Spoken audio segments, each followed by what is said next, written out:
बहुत सारे ऐसे दोस्त होंगे जो बीपीएससी की तैयारी करना चाहते हैं, लेकिन वो कोई कोचिंग ज्वाइन नहीं कर सकते। क्यों? क्योंकि कोचिंग में बहुत ही भारी भरकम फी लगता है, जो कि वो अफोर्ड नहीं कर सकते।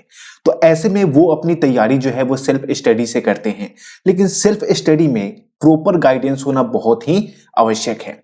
इसलिए मैंने पिछले साल एक वीडियो बनाई थी, घर बैठे बीपीएससी की तैयारी कैसे करें, जिसमें मैंने प्रीलिम्स के बुक लिस्ट, रिसोर्सेस और इसकी स्ट्रेटजी क्या होनी चाहिए, सारे को बहुत ही बारीकी से और बेसिक लेवल से डिस्कस किया था।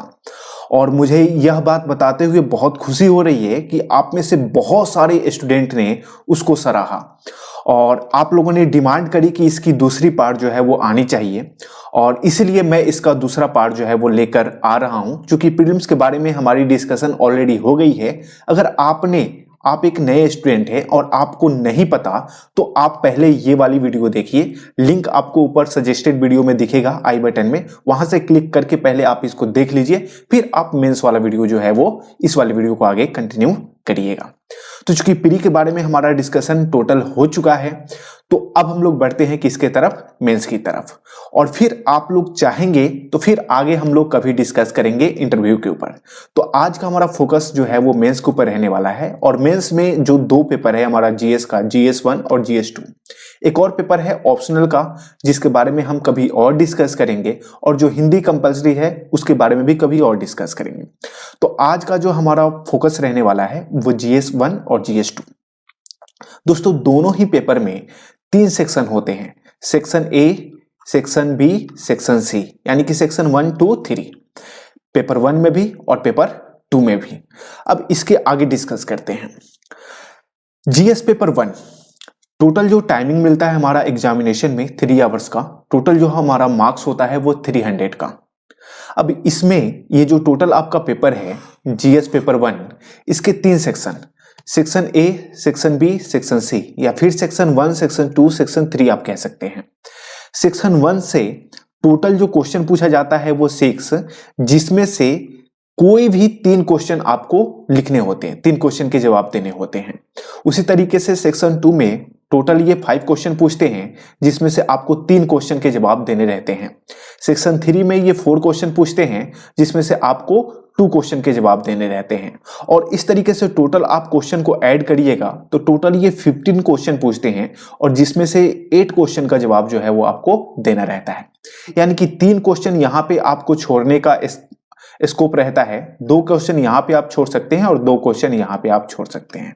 ठीक है, तो इस तरीके से इस पैटर्न को आप याद रखिएगा। GS2 के लिए जो पैटर्न है वो थोड़ा सा डिफरेंट है। तो पहले हम लोग इसको आगे कंटिन्यू करते हैं। पहले हम लोग सेक्शन ए की बात करते हैं, यानी कि सेक्शन 1 की बात करते हैं। इसमें हमें क्या पढ़ना होता है? तो सेक्शन ए में जो आपका पढ़ना है, इसको आप सीधे सीधे कहें तो ये हिस्ट्री का पोर्शन है। किसका पोर्शन है? हिस्ट्री का। और हिस्ट्री का ही एक पार्ट है आर्ट एंड कल्चर। और फिर ये जो मेन 4 टॉपिक हमने यहाँ पे लिखा है, ये हिस्ट्री का मेन टॉपिक है, यानी कि tribal revolt of 1857, Indian freedom struggle, education and the other point. अब यहाँ पे ये जो 4 मेन टॉपिक है ना, इसको आप कह सकते हो कि ये आपका मॉडर्न हिस्ट्री है। क्या है? Modern history. ठीक है, और ये आपका है आर्ट एंड कल्चर।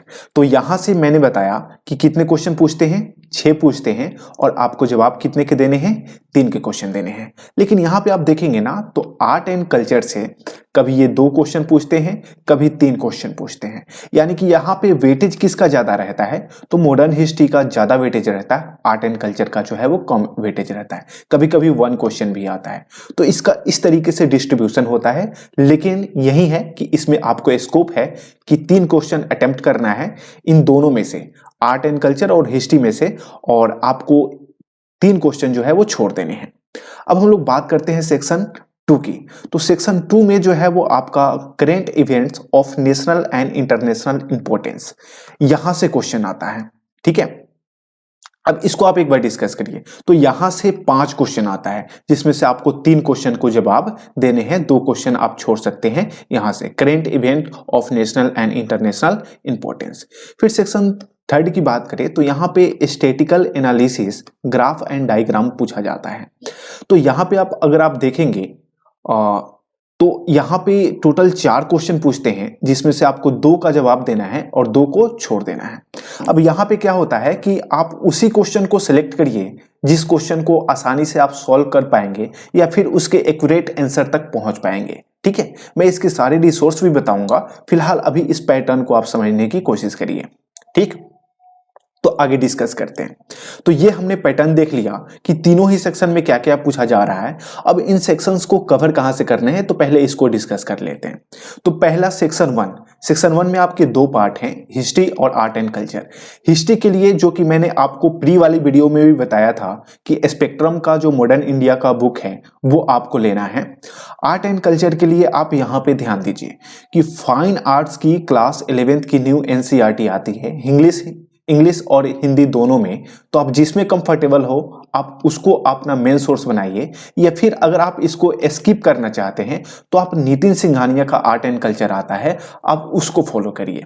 इसमें सारे जो टॉपिक है ना वो आपको यहाँ पे मिल जाएंगे, और बहुत सारे ऐसे भी एक्स्ट्रा टॉपिक हैं जो यूपीएससी में काम आता है, उसको आप स्किप कर देना है। तो अपने सिलेबस के हिसाब से जो है वो नितिन सिंघानिया से पढ़ना है, तब आप जो एनसीईआरटी है इसको स्किप कर सकते हैं। मैंने यहाँ पे एंड नहीं लिखा है और लिखा है, या तो आप इसको फॉलो करिए या फिर इसको फॉलो करिए। तो सेक्शन ए के लिए हो गया।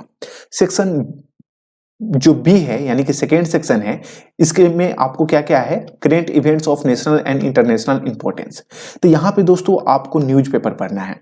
न्यूज़पेपर जो है वो आपको एक जो आपका स्टेट है, यानी कि आप बीपीएससी की तैयारी कर रहे हैं तो जो पटना एडिशन है, पटना एडिशन, वो आपको पढ़ना है। ठीक है, अब बहुत सारे लोग आपको सजेस्ट कर देंगे, या पिछले वीडियो में मैंने भी सजेस्ट किया था कि आप एक नेशनल लेवल का न्यूज़पेपर भी पढ़िए, लेकिन 2 न्यूज़पेपर पढ़ना जो है वो मतलब काफ़ी टाइम किल हो जाता है और उसका जो कॉस्ट बेनिफिट है वो निकल के नहीं आता है। तो उसके लिए आप क्या करेंगे, मंथली मैगजीन जो है वो किसी भी कोचिंग का, यहाँ पे मैं विजन का कह सकता हूँ, विजन का आप ले लेंगे, हिंदी में आती है, या फिर आप दृष्टि का ले लेंगे। तो किसी भी एक का आप मंथली मैगजीन ले लेंगे और यहां से आपका जो नेशनल और इंटरनेशनल इंपॉर्टेंस है वो कवर हो जाएगा। बिहार से रिलेटेड आपका न्यूज़पेपर से कवर हो जाएगा। इसके साथ साथ आपको AIR न्यूज जो है वो पटना का इवनिंग वाला, ये 7:30 PM में कुछ आता है, कुछ इस तरीके से। तो अगर आप रेडियो पे सुनते हैं तो इसे सुन लीजिए, या फिर इसका वेबसाइट का लिंक जो है वो मैं आपको डिस्क्रिप्शन में दे दूंगा, तो वो आप वहां पर भी जाके सुन सकते हैं। फिर आगे बात करते हैं ये तीसरे सेक्शन के लिए, जिसमें statistical analysis, graph and diagram है। इसमें स्पेक्ट्रम की बुक आती है, ये हिस्ट्री वाली बुक नहीं है, है ना, ये अलग बुक है जो इसी के लिए स्पेशल आता है। तो उसको आप फॉलो कर सकते हैं और यहां से आप जो है वो इसको कंसीडर कर सकते हैं। आगे बात करते हैं। अब ये हमारा आ गया जीएस पेपर 2। तो यहां पर भी सेक्शन जो है वो आपके 3 ही हैं, ठीक है, लेकिन यहां पे क्वेश्चन जो है वो कम है, यानी कि टोटल क्वेश्चन यहां पे कितने पूछे जा रहे हैं, 12, जवाब 8 का ही देना है। वहां पे टोटल 15 थे, जवाब 8 के देने हैं, यहाँ पे 12 है, जवाब 8 का देना है। तो यहाँ पे जो क्वेश्चन का डिस्ट्रीब्यूशन है आप देखेंगे तो तीनों ही सेक्शन में 4-4 क्वेश्चन का डिस्ट्रीब्यूशन है, लेकिन पहले सेक्शन में 3 अटेम्प्ट करना है, दूसरे सेक्शन में 3 अटेम्प्ट करना है और तीसरे सेक्शन में 2 अटेम्प्ट करना है, और इस तरीके से जो टोटल अटेम्प्ट करना है वो 8 अटेम्प्ट करना है। आपका ये भी सवाल हो सकता है कि 1 क्वेश्चन के लिए कितने मार्क्स मिलेंगे आपको, तो 38 मार्क्स मिलेंगे 1 क्वेश्चन के लिए। अब फिर यहां से सबसे पहले सेक्शन 1 के लिए डिस्कस करते हैं। सेक्शन 1 में क्या आता है, जहां से आप 3 क्वेश्चन अटेम्प्ट करेंगे, 4 पूछेगा। तो सेक्शन 1 में आप देखेंगे तो मेजर पोर्शन है किसका, पॉलिटी का, ठीक है। तो पॉलिटी से कितने क्वेश्चन आएंगे, 4 क्वेश्चन आएंगे और आपको 3 अटेम्प्ट करने हैं, तो इस बात को ध्यान में रखिए। फिर बात करते हैं सेक्शन, यहाँ पे सेक्शन 2 है और ये सेक्शन 3 है, ठीक है। तो सेक्शन 2 में आप देखेंगे तो Indian economy and Indian geography है। तो इसके लिए आप क्या करेंगे उसको भी मैं आपको बताऊंगा। यहां से आपको क्या करने हैं, 4 क्वेश्चन आएंगे और 4 में से 3 अटेम्प्ट करने हैं। अब यहां पे आप देखेंगे ना तो इसका जो वेटेज होता है इकोनॉमी का, ज्योग्राफी का, चूंकि ये सेक्शन 2 में दोनों मिला के आते हैं, तो 4 क्वेश्चन में से ज्यादातर 3 इकोनॉमी का होता है और एक जो है वो ज्योग्राफी का होता है, या कभी कभी 50-50 भी पूछते हैं। ये इकोनॉमी का 2 क्वेश्चन, 2 क्वेश्चन ज्योग्राफी का। ज्यादातर क्या होता है कि इकोनॉमी का वेटेज ज्यादा रहता है। क्यों? क्योंकि इसमें बिहार का बजट वगैरह, इकोनॉमी सर्वे वगैरह भी आता है, तो इससे इसका वेटेज जो है वो बढ़ जाता है। तो यहाँ पे आप देखेंगे कि ज्योग्राफी का कुछ खास ज्यादा इसमें प्रभाव नहीं है। ठीक है, तो यहां पे इस तरीके से 50-50 है और जवाब आपको 3 का ही देना है। तो ज्योग्राफी का स्किप करने का ऑप्शन भी यहां पे आपको मिल जाता है, तो आप इस हिसाब से काम करेंगे। अगर पैटर्न को देखें तो 4 क्वेश्चन है, 3 अटेम्प्ट करना है, और मान लीजिए कि 3 क्वेश्चन इकोनॉमी का आ गया, 1 क्वेश्चन ज्योग्राफी का आ गया, तो हम ज्योग्राफी वाले को स्किप भी कर सकते हैं, या 2 इकोनॉमी से 1 ज्योग्राफी से कर सकते हैं, या 2-2 आ गया तो किसी से भी 2 और किसी से 1 कर सकते हैं। फिर सेक्शन 3 की बात करें तो सेक्शन 3 में आप देखेंगे तो यहाँ पे ये वाला topic, the role and impact of science and technology in the development of India. तो ये बेसिकली साइंस एंड टेक्नोलॉजी है। तो इससे किस तरीके के क्वेश्चन है? तो 4 क्वेश्चन आएंगे, जिसमें से 2 आप छोड़ सकते हैं और 2 आपको अटेम्प्ट करने हैं। तो ये तो हो गई बात। अब बात करते हैं सेक्शन 1 में, जो कि पॉलिटी है, उसके लिए रिसोर्सेस क्या है। तो पॉलिटी के लिए आपको एक ही बुक कंसीडर करने हैं, लक्ष्मीकांत, जो कि मैंने प्री वाली वीडियो में भी आपको बताई थी, तो वही बुक यहां पर भी चलेगा, कोई एक्स्ट्रा बुक बाई करने की जरूरत नहीं है। सेक्शन 2 की बात करें तो यहां पे इंडियन इकोनॉमी के लिए ध्यान रखिए, खूब अच्छे से ध्यान से सुनिए। इंडियन इकोनॉमी के लिए आप जो न्यू एनसीईआरटी है 11th एंड 12th का, आप उसको पढ़िए। वहां से अगर आपको समझ में आ रहा है तब ठीक है। जो माइक्रो इकोनॉमी है ना, इसको आपको नहीं पढ़ना है। फालतू के जो है वो डेटा दिए हुए हैं, वो किसी काम का नहीं है, वो एग्जाम में नहीं आता, तो इसको आप माइक्रो को स्किप कर देना है। जो मैक्रो इकोनॉमी है वो आपको पढ़ना है। ठीक है, तो 11th और 12th का एनसीईआरटी किसके लिए? इंडियन इकोनॉमी के लिए। अगर आप एनसीईआरटी के अलावा, चूंकि इकोनॉमी का हम देख रहे हैं कि वेटेज ज्यादा है, ज्योग्राफी का कम है, तो आप चाहते हैं कि नहीं हमें इकोनॉमी का ही क्वेश्चन अटेम्प्ट करना है, ज्योग्राफी का नहीं करना है, तो इसके लिए आप रामेश सिंह का बुक जो है वो पढ़ सकते हैं। लेकिन देखिए यहाँ पे कंपलसरी नहीं है, ये ऑप्शनल है। आपको लगता है कि इतना सफिशिएंट नहीं है तब आप इसको पढ़िए, अन्यथा आप इसको स्किप कर सकते हैं। ठीक है, तो ये हो गई बात इंडियन इकोनॉमी की। उसके बाद इकोनॉमी में ही जो बजट और इकोनॉमी सर्वे है, किसका? इंडिया का नहीं, बिहार का, है ना। तो इसको आपको तैयारी करने हैं। लेकिन ये इकोनॉमी सर्वे और जो बजट है ना, ये मार्च में अप्रॉक्स फरवरी मार्च में रिलीज होता है, तो इसकी तैयारी जो है वो उस टाइम में करनी है जब न्यू वाला। अगर आप 2021 का तैयारी कर रहे हैं तो प्री भी अभी नहीं हुआ है 67th बीपीएससी का, तो यहाँ पे तो आपको स्कोप है, चूंकि इसकी बजट और इकोनॉमी सर्वे आ गया है तो आप इसकी तैयारी कर लेंगे। फिलहाल अगर आप 68th की तैयारी कर रहे हैं तो 2022 का जो इकोनॉमी सर्वे आएगा उसके लिए आप तैयारी करेंगे, उसके लिए जो बजट और इकोनॉमी सर्वे है उसको तैयार करेंगे। अब ज्योग्राफी की बात करें तो ज्योग्राफी में बहुत ज्यादा डिटेल में क्वेश्चन पूछते नहीं हैं, तो वहीं हमारी एनसीईआरटी जो है वो 11th and 12th, again geography का, यहाँ पे इकोनॉमिक्स का एनसीईआरटी 11th और 12th, और यहाँ पे ज्योग्राफी का एनसीईआरटी जो है वो 11th और 12th को फॉलो करना है। ज्योग्राफी के लिए कोई दूसरी बुक पढ़ने की रिक्वायरमेंट नहीं है, इसका वेटेज बहुत ही कम है। इससे एक्स्ट्रा टाइम अगर आप ज्योग्राफी में खर्च करते हैं तो उसका कॉस्ट बेनिफिट सही नहीं होगा।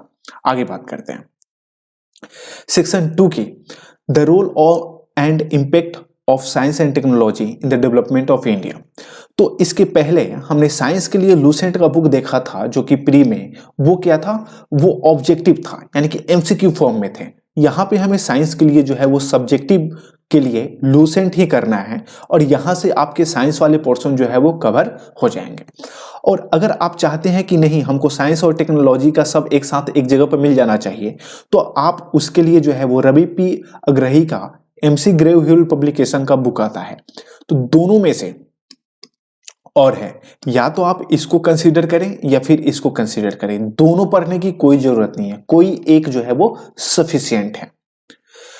अब वीडियो के लास्ट में मैं आपको यही कहूंगा कि ये सारी रिसोर्सेज जो भी मैंने बताई है आपको, ये पहले आप मार्केट में जाके डायरेक्ट बाई मत करिए, पहले आप इसको पढ़िए, है ना। कैसे पढ़ेंगे?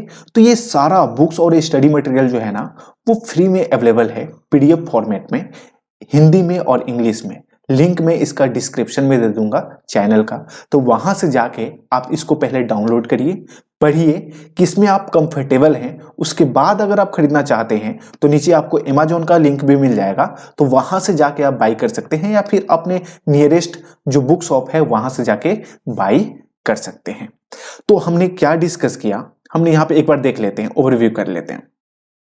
हमने देखा कि यूपीएससी बीपीएससी मेंस में जो है वो 2 पेपर होते हैं, जीएस के 3-3 सेक्शन होते हैं, और फिर हमने देखा कि कितने कितने क्वेश्चन पूछे जाते हैं किस किस सेक्शन में और कितने कितने अटेम्प्ट करने हैं, फिर कौन से सेक्शन में किस किस सब्जेक्ट से पूछे जाते हैं। और इस तरीके से हमने बुक लिस्ट देखा जीएस पेपर 1 के लिए, तीनों ही सेक्शन के लिए, और उसी तरीके से हमने पैटर्न, सिलेबस और यहाँ पे जो है वो बुक लिस्ट देखा जीएस पेपर 2 के लिए, ठीक है। और ये सारी स्टडी मटेरियल जो है वो आपको मिल जाएगी, तो इसके बारे में हमने डिस्कस किया। दोस्तों चलते चलते कुछ टिप्स देख लेते हैं जो आप सभी को फॉलो करने हैं। आप सभी के टेबल पे, स्टडी टेबल पे सिलेबस अवश्य होना चाहिए, इसके साथ साथ जो पीवाईक्यू है वो भी होना चाहिए। और पीवाईक्यू के लिए ध्यान रखिए कि एक केबीसी पब्लिकेशन का बुक आता है, जनरल स्टडीज 1 और 2 एक ही बुक में इंक्लूड होता है, और इसमें जो भी रहता है ना क्वेश्चन, वो टॉपिक वाइज रहता है। तो इससे आपकी प्रिपरेशन में बहुत मदद मिलेगी, इससे आप एनालाइज कर पाइएगा कि कौन क्वेश्चन कहाँ आ रहे हैं और किस तरीके के आ रहे हैं। तो ये आप रखिएगा, और एक बार जब आपकी बेस स्ट्रांग हो जाएगी, आपकी प्रिपरेशन कंप्लीट हो जाएगी, दिन आप जो है वो मॉक टेस्ट जो है वो ज्वाइन करिएगा। और एग्जाम से पहले बहुत सारे जो मॉक टेस्ट हैं अलग अलग कोचिंग के, जो है वो आप दे के जाइएगा। एक बार आपकी जो पूरी रिटन जो प्रक्रिया है वो भी अच्छी होनी चाहिए, प्रैक्टिस काफी अच्छी होनी चाहिए, और अंततः सफलता उसी को मिलेगी जो लगातार एक सही डायरेक्शन में, एक सही अप्रोच के साथ तैयारी करेगा। दोस्तों ये वीडियो कैसा लगा कमेंट करके जरूर बताइएगा। अगर पसंद आया हो तो लाइक करिएगा, पसंद नहीं आया हो तो डिसलाइक करिएगा, और डिसलाइक क्यों किया कमेंट बॉक्स में जरूर बताइएगा। तो उम्मीद करता हूं आपने दोनों वीडियो देखी होगी, और इस वीडियो के माध्यम से आपकी तैयारी में बहुत ही मदद मिलेगी। और आगे भी मेरी कोशिश यही रहेगी कि हर एक टॉपिक को बारीकी से आप तक प्रोवाइड कराया जाए, ताकि आपको सेल्फ स्टडी में कोई भी दिक्कत ना हो। और चाहे आप घर बैठे हों या कहीं जॉब कर रहे हैं, कुछ भी कर रहे हैं, तो आपकी तैयारी में बहुत सारी मदद मिले। तो इस वीडियो में इतना ही, मिलेंगे किसी दूसरे वीडियो में, तब तक के लिए जय हिंद।